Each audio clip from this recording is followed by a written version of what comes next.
Hey guys, Claire here. In today's video, we're going to talk about all things Harry and Meghan. Duchess Meghan has officially reached the 4 million followers mark on her Instagram. The internet is still talking about that 4th of July post. So I was just scrolling on the internet as one does, and I came across Meghan Markle's 4th of July content. And before you say anything, I love Meghan Markle. That woman can do no wrong. If you have anything rude to say, just shut up. Anyway, she posted some 4th of July content. So she posted like some recipes as well as a video, or not a video, a selfie of her and Harry. And I just started giggling to myself because his family is the whole reason that America celebrates the 4th of July. His like great something grandfather, King George III, is like literally the king that like America fought the war against. And I just think it's really funny that she's literally celebrating the 4th of July, like with the culprit's family, not the culprit himself, but like with the culprit's family. And I just know our boy George is absolutely rolling in his grave about the fact that Harry now lives in America and has his American sweetheart, and they live this gorgeous, beautiful life together in America. And I just think that's really funny. Like, imagine literally celebrating the 4th of July with the culprit's family. Not just like with a British person, but like with the extended lineage of the king himself that America fought the independence war from. So like imagine the conversations they're having with their children. Yes, kids, today we're celebrating the 4th of July, America's independence. Oh, independence from who? Oh, your 7 times great-great-grandfather. Independence from dad's side of the family. Like that's hilarious to me. Meghan, if you see this, sorry, but like I just think that's really funny. Love you. She does have a point.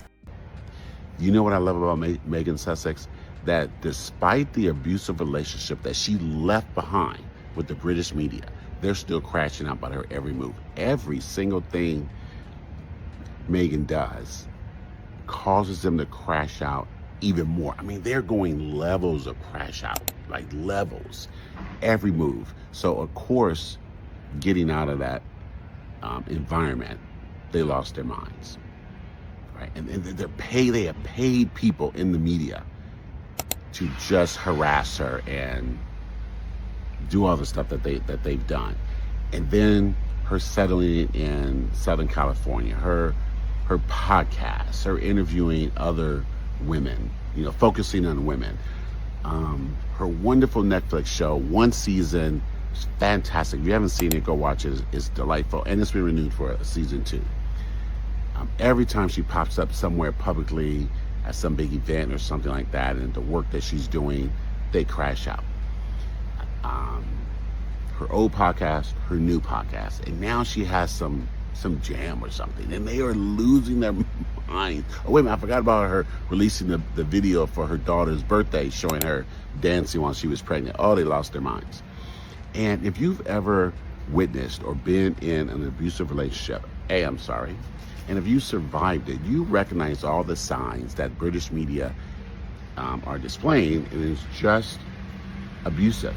It's just, they no longer have access to her, and that causes them to crash out even harder. That's one. And then the flip side of that is, the more she thrives and lives her life the way she decides her life will be lived, the life that her kids will live, and the life that her husband will live, the harder they crash out. They absolutely hate it. And I'm telling you, it is emblematic of abusive relationships. You've seen them or witnessed them or survived them. You know what I'm talking about. I've witnessed it with my mother. The more she thrived after leaving her abusive partner, my father, the bigger hater he became. And when they don't have access to you, then they lose it. In the British media, they do not have access to her. So they just go on, and they find guests to just talk about her. And that lady out there making jam in Southern California, living her best life with her prince and her beautiful little babies.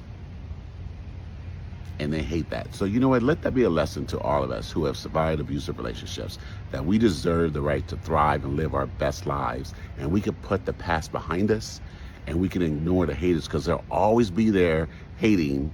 And you know what? Just let them just wallow in the muck and pollution of their own hate, and go out and live your best life like Meghan. Couldn't have said it better myself. Now it's wonderful to see so many people sharing their photos and videos of them using the As Ever products to make delicious meals and treats for their loved ones this summer. Okay, I promised an update about my As Ever mixes I bought, the crepe mix and the shortbread cookies. So first up, I did my shortbread cookies with flour sprinkles. We did this after we got back from the lake and brought some over to my neighbor. It was super easy. I don't even have an electric mixer, but because you soften the butter, it's totally fine to mix it without one. And it was just so cute to make, and following the steps and everything. They turned out really nicely. And then we were like, hey, why not make it cute packaging for my neighbor? So I found some string I had, some floral tissue that I had left over, and I practiced my cursive that I hadn't done since like 4th grade. But delish cookies, cute presentation, love it. Okay, you guys, I splurged and I bought almost everything from Meghan Markle's As Ever line, and I'm going to show you guys what I got. So I didn't buy everything. I didn't get her raspberry spread or the flour sprinkles. The flour sprinkles were sold out, which I was so sad about because I feel like this is cute. I feel like that's like the cutest thing to like add on to stuff, but we'll get it first. Okay, it comes with this little card, and this calligraphy is so beautiful. Let's make it a font. You guys, it comes in this beautiful wrapping. So many of these little guys, and so I feel like I have to dig to find something. Okay, so the first thing I got was, well, she has 3 teas, and this one is the lemon ginger tea. I am loving teas, even like cold teas for the summer, so I'm excited to try this. Next is going to be the hibiscus tea. It even has this cute little message on the back. Next is the shortbread cookie mix. I'm gonna love these with my tea. These also include the flour sprinkles. Okay, I'm gonna have to like reserve some because I am dying to put these on top of something. This is this crepe mix. I'm so excited because I saw on her website you could do like ham and cheese, or you could add like Nutella to it. But this is all. I'll let you guys know how it is, and we're gonna try it soon. Okay, that was not all. I also got the orange honey. I feel like it's gonna go really well with this hibiscus tea, but I also just love adding honey into recipes. So I feel like here is a really cute shot of everything I got. I am so excited to try these. Look at this. Oh, perfect. Oh my God. Isn't it great? Chris! I know, it's my dream. I have goosebumps everywhere. This past week, I've been seeing so many people sharing their unboxings of their As Ever Rosé. We officially got a few first reviews, one from InStyle magazine and a taste test from People magazine. Now, the writer of InStyle shared a bottle with her husband and described it as smooth, dangerously smooth. Her husband's 3 adjectives to describe the As Ever Rosé is lively, refreshing, and pleasant.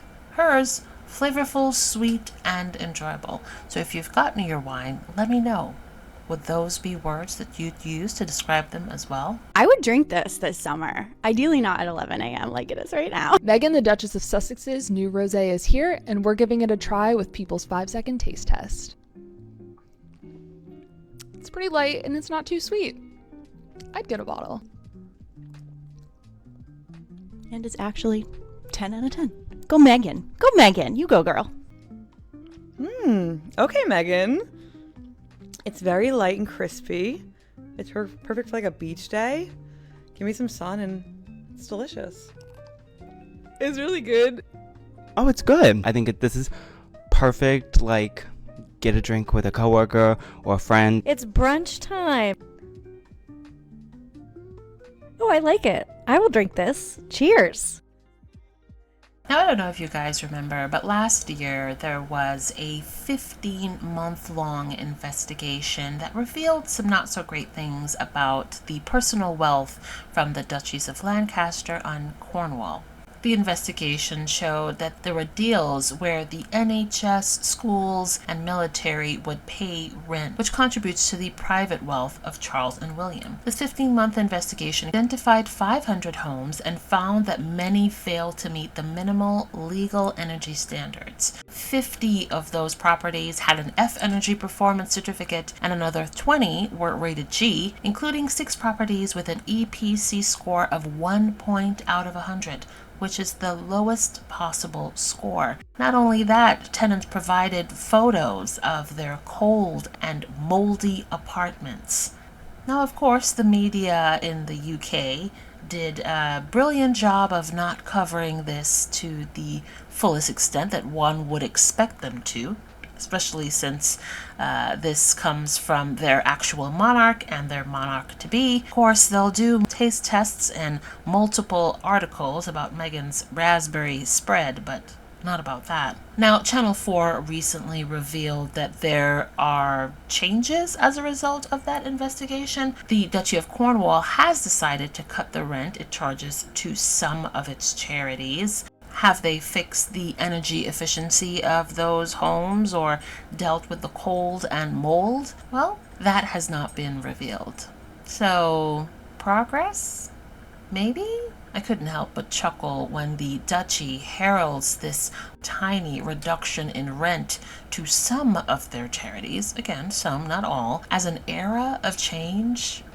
Is it? Really? Because it sort of feels like the very same thing that the royal family does whenever there are credible arguments to be made against the sort of shady things that they do. They'll pick one little thing and say, here, this is an improvement. It's an era of change. See, we're not so bad. But in the grand scheme of things, nothing really changes. It's just more of the same. There was also a story where Prince William or Kensington Palace cut ties with a Filipino-Swiss millionaires behind a deal, which was essentially a cash for access deal, where the super rich offered a private meeting with William to the tune of £20,000. Now, of course, this came out and Kensington Palace responded saying that they're so mortified and they've cut ties, but this is really no different than but William and Kate have been doing this for years. Here's an article from 2014 where William and Kate charged 15 couples £32,000 just to have access to William and Kate while they were in New York. 15 couples, £32,000. How is that any different than him providing access for £20,000 in 2025? It's more of the same. Similar with Charles and Camilla. Shady. And I wonder what the royalists think about this one. I wonder what crazy defense or apologies they can come up with to take the heat off William. And if you didn't know, this kind of stuff's been going on for absolutely years.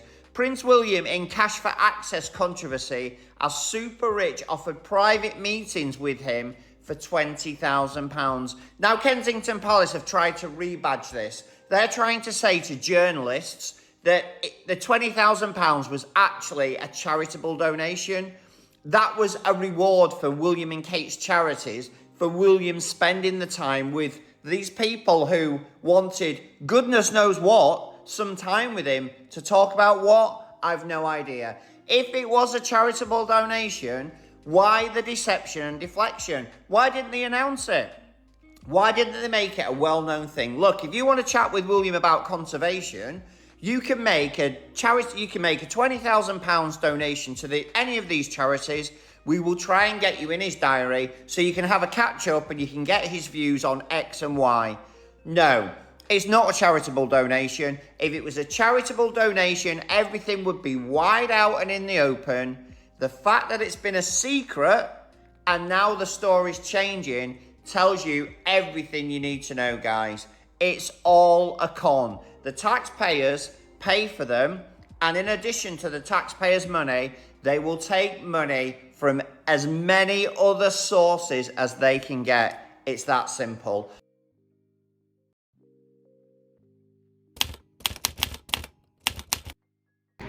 Guys, I was inspired by Meghan Markle. Don't come for me. I tell you guys, do not let me become a fan, because what you do, I gotta do. Okay, so Meghan Markle made that lemon butter honey cake. I was like, okay, I've been thinking about it since. I'm not gonna make a lemon cake from scratch. That's crazy. But what we are gonna do, we're gonna use the good old Betty Crocker box. So, wish me luck. I cannot stop thinking about that cake.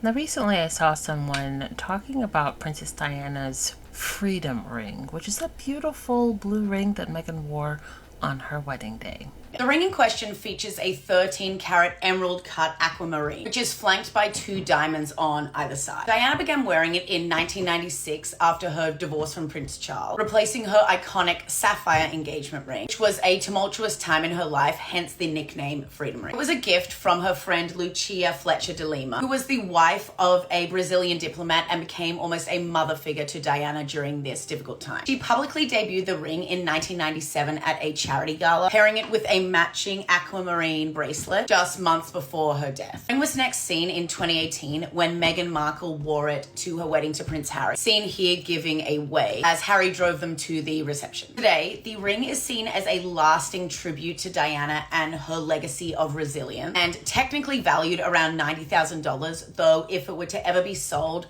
it would likely fetch millions due to the extreme cultural significance. Now, I had no idea the history of that ring. It's so fitting. Let me help you people.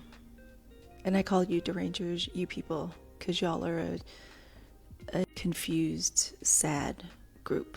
I lived in the UK for a little over 6 years. My husband was a historian, and so one of his favorite places to go was the British Museum. Now, I agreed to go along with him there a couple of times and take the children. But when I go to the British Museum, I feel strange. I feel outraged, I feel angry, especially when I cruise around and I see the areas dedicated to different nations in Africa, you know, the African continent, North America as a continent. And when I look at the priceless treasures that the British went around the world and ransacked and then put on display proudly and then invite us, the people that you stole it from, in to look at, there's a unique sense of anger and outrage whenever I see it. Like this new V&A that y'all had Keiko, this new branch of V&A, y'all had Keiko open up. A little bit of the same thing. Okay, it's a unique feeling. That's what you all are feeling every time you see Meghan do anything, because you feel like she stole something from you. In your heart of hearts, in your mind of minds, you kind of feel like she stole the titles, like she stole Harry, that she got one over on everybody. And then when both she and her husband decided this is a hot mess and maybe we'll just be happier without all this, she basically said, we don't have to be known as working royals. Keep y'all's HRH fine, cool. We'll figure it out. I know in my spirit, she said, I have dealt with craziness and crazy family members before. My own daddy and his side of the family are crazy. That's all right. We'll be fine, just ourselves. And on top of that, she even gave y'all a lengthy interval of silence, of inactivity, just getting her ducks in a row, just taking care of her babies, just getting her house together, setting her plans for supporting Harry while he wrote and published, promoted his book, putting herself on the back burner in her projects and what she wanted to do for years. And when y'all see her out here succeeding, displaying her talents, these products that she's come up with, her branding, the social media, the podcast, and experiencing success, y'all feel like she stole something from you. You feel the same way Black and brown people feel when we walk into the British Museum. That's what you're feeling. I will admit I've never really thought of it from that angle, but she makes some very interesting points. What do you guys think? I truly believe that Diana walked so Harry and Meghan could run, and Harry and Meghan ran so their children could fly. Absolutely believe that, because there's a lineage of resistance that is actually woven through British royal stories. Not one that is often told officially in their archives, but it's deeply felt by people who watch it, and people in those times who actually watched it, and people who watch it unfold as we are in real time. I remember that Princess Diana, she actually walked first. She didn't walk away from royalty because she was very much a supporter of the institution for all its faults. She truly believed in the monarchy because she truly believed in her children's legacy and heritage. but she did walk through it with grace and with grit.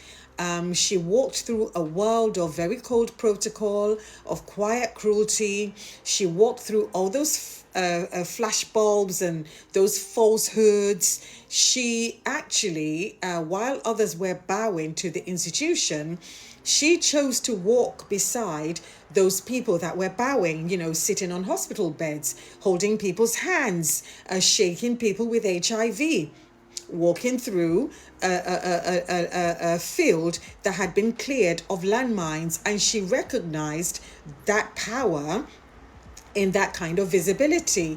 And her steps, although they were laced with pain, they actually were also laced with power. So she walked way ahead of her time. I believe she was way ahead of her time. She was talking about mental health. There was a lot of things that she was talking about, people needing emotional support, etc. And then came Harry and Meghan. And they didn't just walk, they literally ran.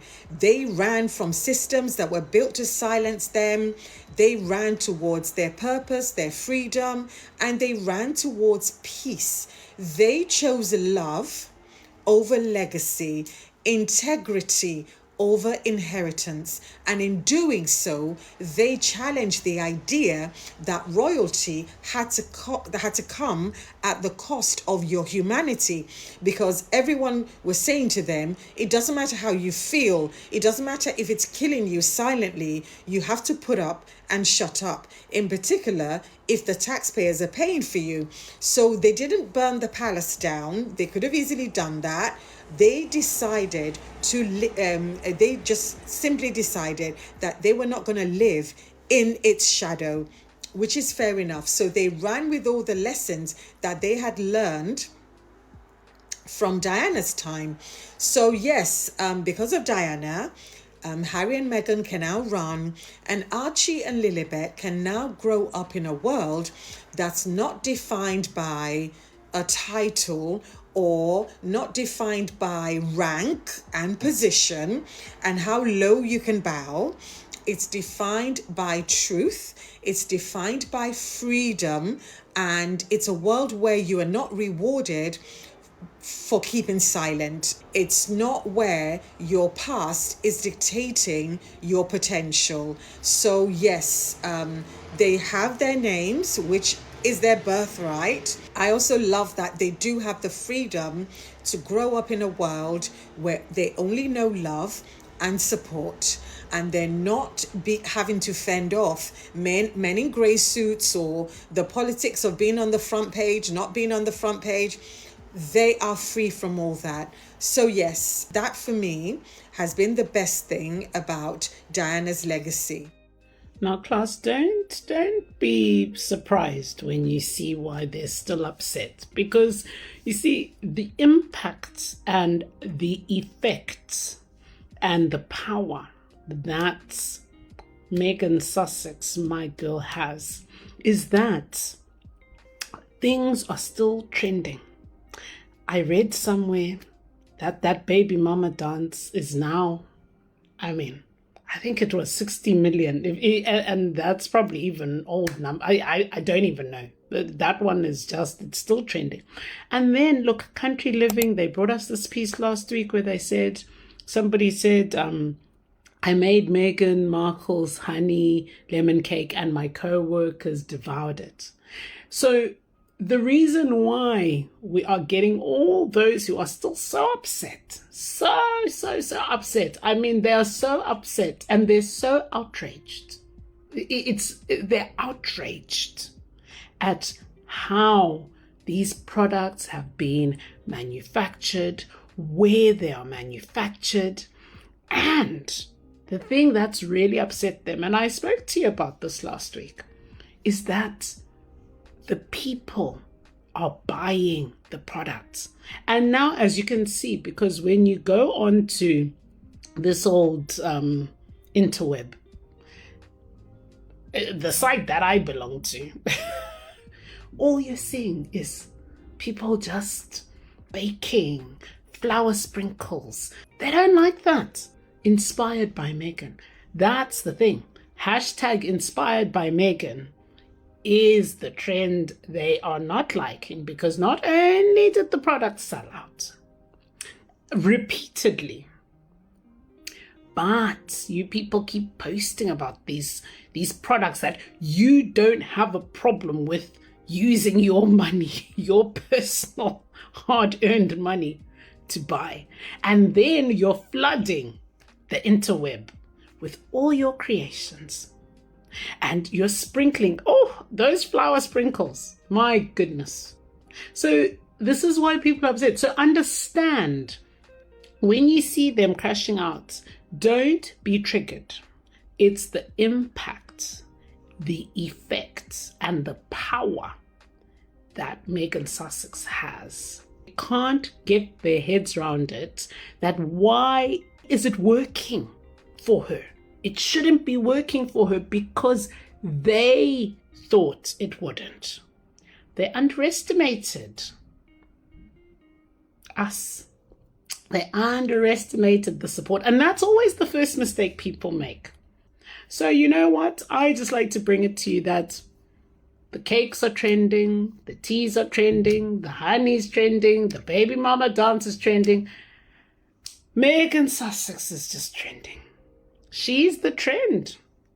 And the people are following.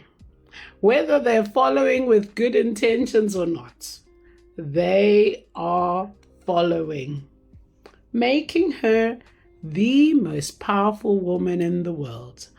Argue with yourself.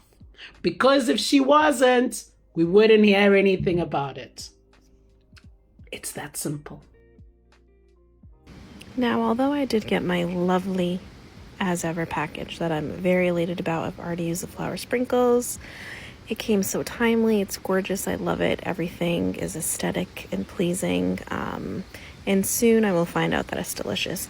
I do have to discuss the Rosé, because God knows I set my alarm and I had that 3 bottles of wine in my cart, and I go to put my delivery address in and they don't deliver to my state.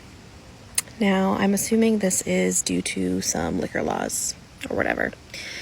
So I was like, the only option I have here is to send it to my sister in Florida. Won't be going there anytime soon. So I thought, I'll put it back. I'll put these 3 bottles of wine back and I'll let someone else enjoy it. And I'll have to move. And then maybe the next drop in whatever new state I live in, I'll be able to enjoy. Okay. And with that, we'll conclude today's video. I've recently been seeing the conversations about Kate's former stylist, and a very interesting list of the people that she followed while under the employ of Kate. If you guys want me to cover that, let me know and I'll do that this week. I do apologize for the lack of uploading. Normally I try to do 2 long form videos a week, and if there's anything pertinent going on, add in a few shorts, but I haven't done that since my surgery. I've just really been trying to take it easy, so I apologize for that. I can't make any promises, but maybe this week I'll try to add an additional upload to the mix, so instead of just the 1 a week, I can get back to 2. That being said, thank you guys for being here, and wherever you are, I hope you're having a wonderful week. I'll talk to you guys in the next video.